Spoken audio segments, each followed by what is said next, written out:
सामाजिक, राजनीतिक और सामान्य समाचारों के लिए देखते रहिए ईजे टीवी न्यूज लाइव। सबसे पहले मैं सिद्दीक कैसर साहब हुसैन देशमुख जी और मरहूम सैयद निसार भाई जो नगर सेवक थे, उनका इंतकाल हुआ, उसके लिए मैं अपनी तरफ से, कांग्रेस पार्टी की तरफ से मैं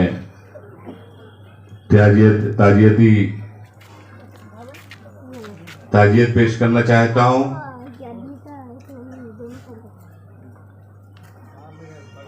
आज की इस मीटिंग में हम सब की दुआ है कि अल्लाह ताला मरहूम की मगफिरत करे और उनके अहले खाना को सब्र जमील अता फरमाए।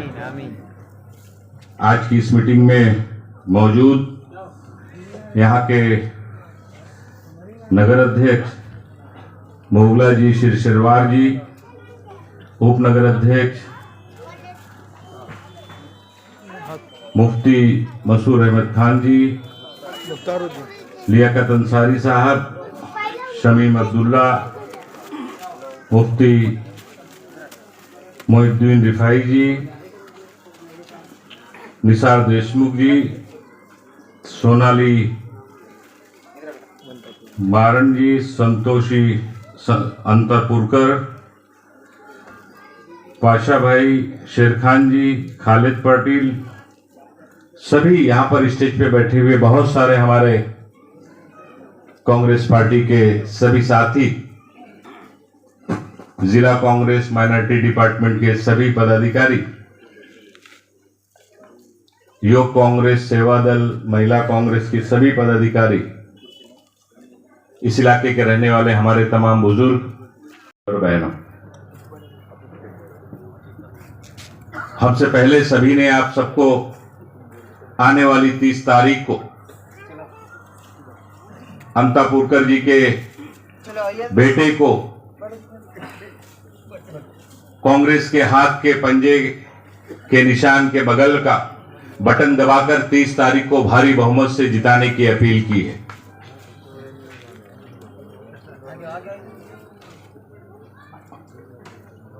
और हमें पूरा यकीनी नहीं, इत्मीनान है कि मोदी सरकार जो आरएसएस की सोच पर चलने वाली सरकार 7 साल से देश में चल रही है, मुल्क में चल रही है, जो इस मुल्क के कौमी एग्जैक्टी को तार तार कर रही है,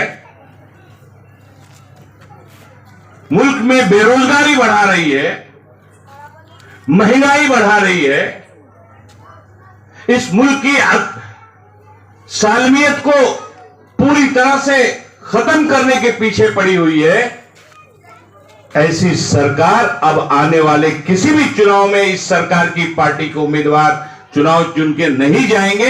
यह मैसेज आपको इस चुनाव में 30 तारीख को देना है। आप देखिए, 7 साल पहले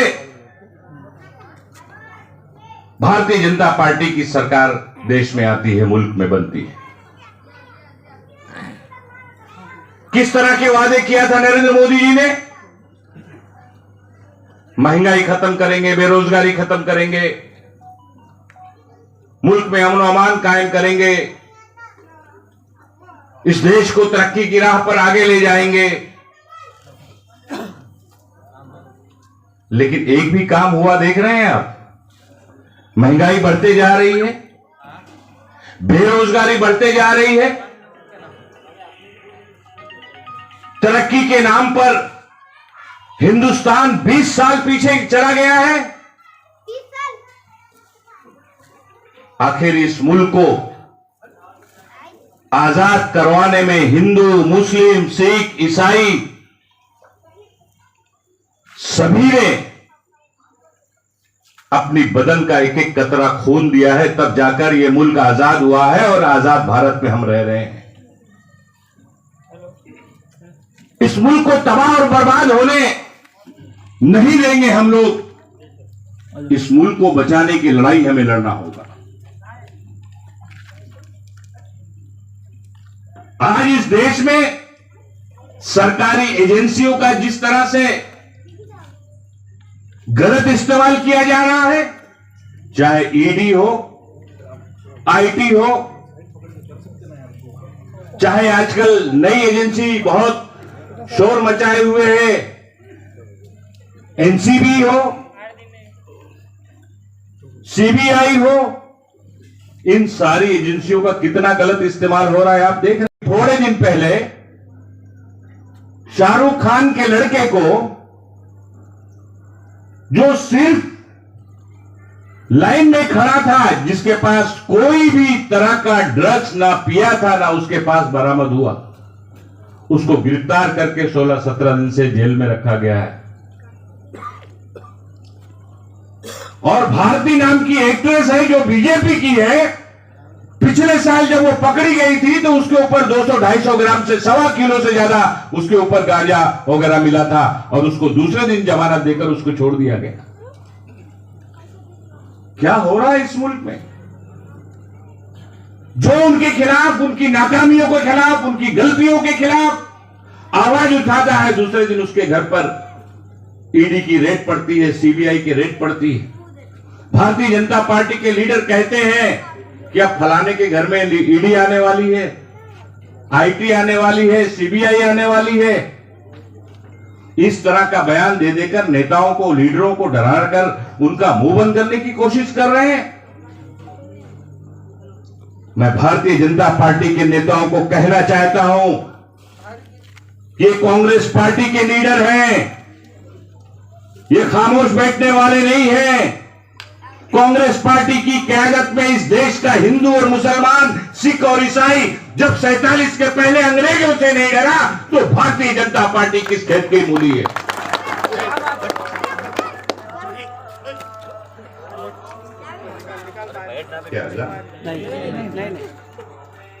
तो इन्हें समझना होगा।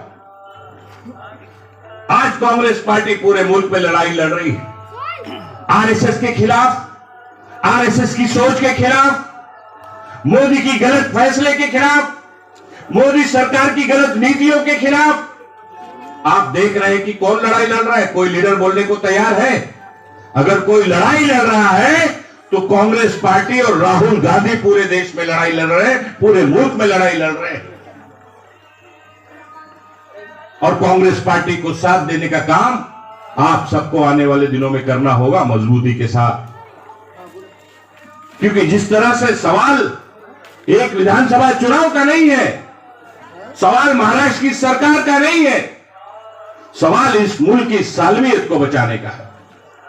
सवाल इस मुल्क की गंगा जमनी जो तहजीब है, जो बर्बाद कर रही है भारतीय जनता पार्टी, उसको बचाने का है।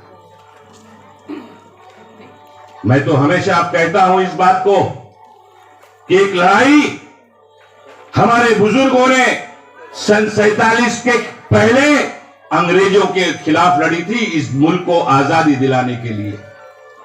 दूसरी लड़ाई इस मुल्क के रहने वाले अमन पसंद हिंदू और मुसलमान, सिख और ईसाई सबको मिलकर लड़ना होगा, फिरका परस्त ताकतों से इस मुल्क को आजाद करवाने के लिए। तब ये मुल्क अमन का गहराया कहलाया जाएगा। ये हमें और आपको सबको मिलजुल कर देखना होगा, समझना होगा। आज का वक्त बहुत खराब और बुरे दौर से गुजर रहा है पूरा हिंदुस्तान। नांदेड़ जिले में एक सेकुलर लीडर आपके बीच में है, अशोक चौहान जी की क़यादत में एक अच्छा माहौल बनाया जा रहा है। अशोक चौहान जी ने हमेशा नांदेड़ डिस्ट्रिक्ट के अंदर, पूरे जिले में, मुझे याद है जब वो 2 बार वजीर थे महाराष्ट्र के, उन्होंने खास करके अकलियतों के फलाह बहबूद के लिए बहुत सारी स्कीम बनाने का काम किया। और मैं अकलियती उमूर का वजीर था उस जमाने में उनकी कैबिनेट में। मुझे उन्होंने कहा कि नसीम खान जी, महाराष्ट्र की अकलियत के लिए ज्यादा से ज्यादा स्कीम महाराष्ट्र की अकलियत डिपार्टमेंट महकमे ने बनाना चाहिए। और हम लोगों ने 26 स्कीमें शुरू की पूरे महाराष्ट्र में।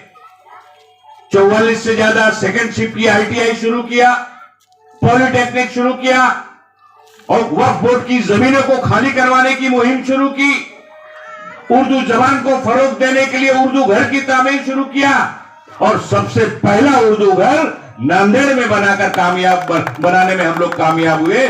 और पिछले दिनों जब उसका इफ्तिताह हुआ तो उस उर्दू घर का नाम मरहूम दिलीप कुमार साहब यूसुफ खान साहब के नाम पर रखने का फैसला हुआ। बहुत सारी चीजें हैं और ये कोई किसी के ऊपर एहसान नहीं, ये सरकार की जिम्मेदारी कि हर कौम को, हर समाज के लोगों को मुख्य धारा में लाने के लिए उनकी जो भी दुख है, तकलीफ है, तामीर और तरक्की के काम है, विकास के काम है, डेवलपमेंट के काम है, वो काम होने चाहिए और वो काम करने का काम किया।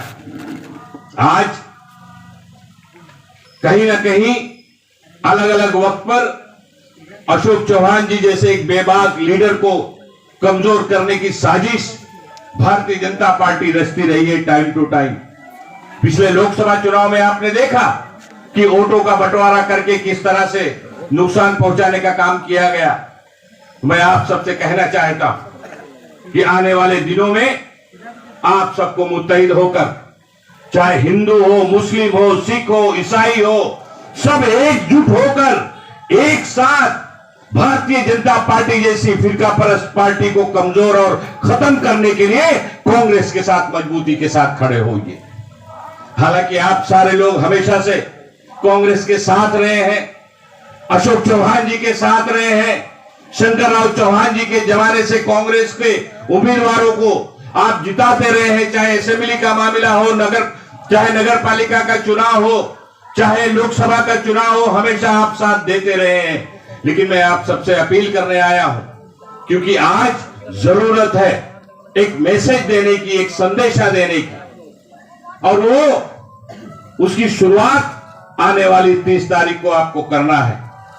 एक नौजवान लड़का जो अंतापुरकर साहब का एक पढ़ा लिखा काबिल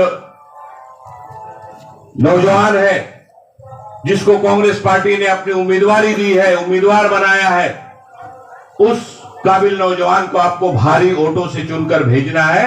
यह अपील करने के लिए मैं आया हूं।